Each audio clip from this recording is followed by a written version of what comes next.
सह्याद्री की पहाड़ियों में चंद्रपुर गांव था। उस गांव में सदाशिव नामक एक गरीब किसान अपनी पत्नी के साथ रहता था।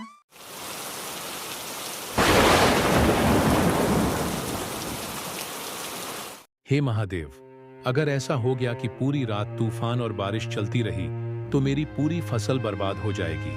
अब तो घर में राशन भी समाप्त होने वाला है। मेरा सब कुछ इसी फसल पर निर्भर कर रहा है। रविवार की रात को गांव में पूरी रात तेज तूफान और बारिश चलती रही। भाग्यवान, मैं खेत में फसल देखने जा रहा हूँ। तुम खाना खा लेना, मेरी चिंता मत करना।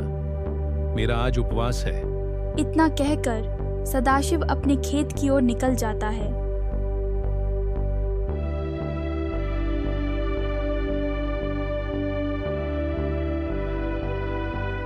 सदाशिव चलते चलते जल्दी ही अपने खेत पहुंच जाता है और वहां देखता है कि सारी फसल तूफान और बारिश के कारण बर्बाद हो चुकी थी। हे भगवान, ये क्या हो गया? मेरी सारी फसल नष्ट हो गई। अब मैं क्या करूंगा?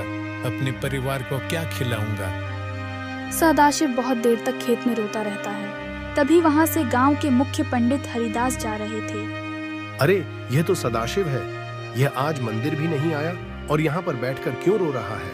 अरे सदाशिव, क्या हुआ? क्यों रो रहे हो? देखिए ना हरिदास जी, कल रात के भयानक तूफान और बारिश ने मेरी पूरी साल की फसल बर्बाद कर दी। अब तो मेरे घर में भी खाने के लिए कुछ नहीं बचा। मेरी पूरी साल की जमा पूंजी मैंने इस साल की फसल में लगा दी थी। अब तो मुझे कुछ समझ नहीं आ रहा कि मैं क्या करूं। ऐसे हार मत मानो सदाशिव। शंकर भगवान जरूर तुम्हें कोई न कोई रास्ता दिखाएंगे। तुम एक काम करो, मेरे साथ मेरे घर चलो।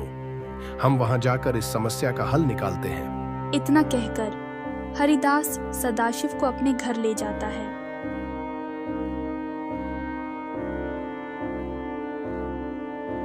देखो सदाशिव, अभी सावन का महीना चल रहा है और ऊपर से आज सोमवार है। तुम अगर आज सह्याद्री की पहाड़ियों में जाकर महादेव की भक्ति करोगे तो तुम्हें निश्चित रूप से इस समस्या का हल मिल जाएगा। क्या आप सच कह रहे हैं? हाँ, लेकिन याद रखना, जब तक तुम्हें इस समस्या का हल नहीं मिल जाता तब तक तुम्हें अपनी तपस्या भंग नहीं होने देनी है। ठीक है हरिदास जी। इतना कहकर सदाशिव सह्याद्री की पहाड़ियों में जाने के लिए निकल जाता है।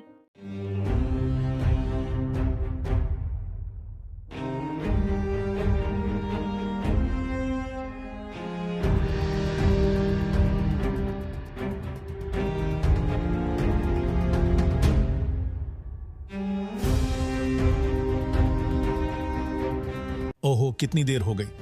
मैं चला जा रहा हूं और अभी तक सह्याद्री की पहाड़ियां दूर दूर तक नजर नहीं आ रही हैं। सदाशिव चलते चलते गांव से बहुत दूर आ गया था। तभी उसने एक पेड़ के नीचे एक गुरुदेव को ध्यान करते हुए देखा।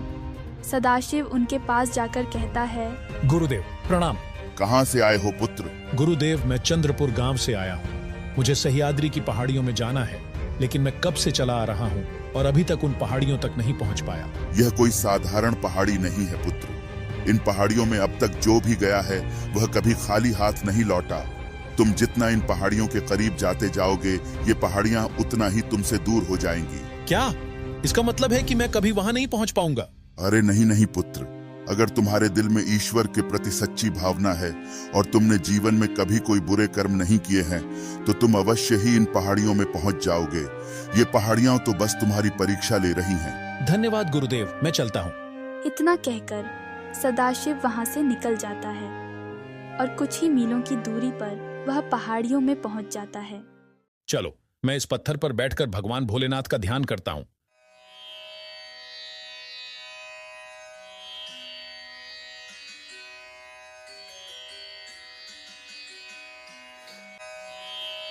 सदाशिव इसी प्रकार अपना ध्यान लगातार जारी रखता है।